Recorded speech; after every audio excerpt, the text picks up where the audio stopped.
రెగ్యులర్గా చాలా ఫోన్లు వస్తాయి, వాళ్ళు కంప్లైంట్ చేస్తారు ఏమనంటే మేము భక్తిగా ఉంటాం, విశ్వాసంగా ఉంటాం, మేము చాలా తగ్గించుకుని ఉంటాం, కానీ ఎప్పుడు ఆయన అర్థం చేసుకోవడానికి బాధిస్తాడు, వేధిస్తాడు, తొడల మీద సిగరెట్లు ఎత్తి కాలుస్తాడు, జుట్టు పట్టుకుని లాగుతాడు, అందరి ముందు తనుతాడు, అవమానిస్తాడు, తినే కంచం అలా ఎగరేసి మొఖాన పడు. చెప్పండి అన్నయ్య, నన్ను ఏం చేయమంటారు? విడాకులు ఇచ్చేయమంటారా? కలిసి కాపురం చేయమంటారా? అడిగే ప్రతి తల్లికి బైబిల్ చెప్తుంది, విడాకులు ఇవ్వడానికి లోకం చట్టం ఉందేమో కానీ విడాకులు ఇవ్వడానికి బైబిల్ చట్టం ఒప్పుకోదు.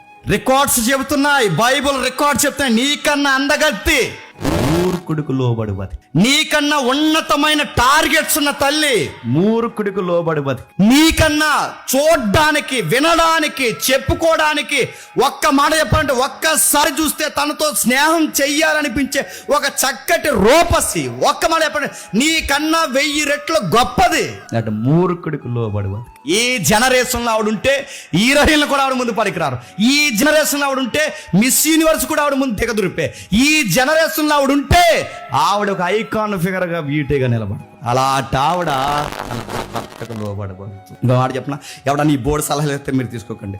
ఆడి ఎదవ విడాకులు ఇచ్చంటే ఎదవకి విడాకులు ఇచ్చని బైబిల్ చెప్పిందా? బైబిల్ ఏమన్నా చెప్పిన, స్త్రీలారా మీ భర్తలకు చెప్పండి లోబడి ఉండి. అప్పుడు నువ్వు డాష్ ఎట్టి బ్రాకెట్ ఎట్టి ఎలాంటి భర్తకు లోబడాలి? బ్రాకెట్లు లేవా మా పెద్దమ్మ? బ్రాకెట్లు డాష్ భర్తలకు లోబడి ఉండడి, డాష్ బ్రాకెట్లు పూరింపు లేదు. భర్తకు లోబడి ఎలాంటి భర్త? ఎలాంటి భర్త అయినా. మరి ఈడు ఇలా మమ్మల్ని తినేసి మా కిడ్నీలు అరగొడేస్తుంటే ఈడితో ఎలాగంటే, ఈ చట్టం జోలికి నువ్వు పోవద్దు, కానీ ఒక చట్టం పనిచేస్తుంది, అది కళ్ళు మూసుకుని లేదు.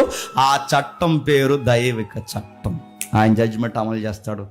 ఈ టైంలో నువ్వు చేయాల్సిన పని ఏంటంటే చెప్పండి, ఓపికగా కాపురం చేయాలి. ఎన్ని సంవత్సరాలు తెలియదు, ఎన్ని నెలలు తెలియదు. ఇప్పుడు నువ్వు చేయాల్సిన పని ఏంటంటే ఓపిక, నిరీక్షణ. అలా కాకుండా ఇప్పుడే దిశ పోలీసులకు ఫోన్ చేస్తాను ఆగన్నాను, ఆడేమంటాడు చెప్పండి, ఎస్గా అంటాడంటా చెప్పండి, ఎస్గా 2 నెలలు జైలుకి వచ్చేదని ఏమనుకుంటాను. కాపురాలు బాగా ఏడుస్తున్నా ప్రతి తల్లికి, చెల్లికి, నాకు వయసులో పెద్దవారు ప్రతి అక్కకి నేను చెప్తున్న మాట ఏంటంటే, మీ భర్త ఎలా అంటోడైనా చెప్పండి లోపడ. దేవుడు ఎలా జడ్జిమెంట్ ఇస్తాడో చూడండి. వింటాడా? సరే, వినలేదా? ఫేజ్ 1 వాడు ఆర్థికంగా కొడతాడు, ఫేజ్ 2 వాడిని మంచం పట్టిస్తాడు, ఫేజ్ 3 వాడిని ఖాళీ చేసి ఖతం చేస్తాడు. మళ్ళీ వాడు కళ్ళ ముందు వాడికి చూపుస్తూనే ఉంటాడు. నువ్వు చెయ్యాల్సిన పని, దేవుడు నీ చేపట్టుకుని నీ పక్షాన నిలబడాలి అంటే నువ్వు చేయాల్సిన పని, ఎంత అందమైన, ఎంత సుందరమైన, ఎంత చదువున్న దానివైనా, ఎంత గొప్ప విశాల హృదయం కలిగిన దానివైనా ఒకరిని చేసుకున్నావుగా, చేసుకున్న వాడికి నువ్వు లోబడాల్సిందే.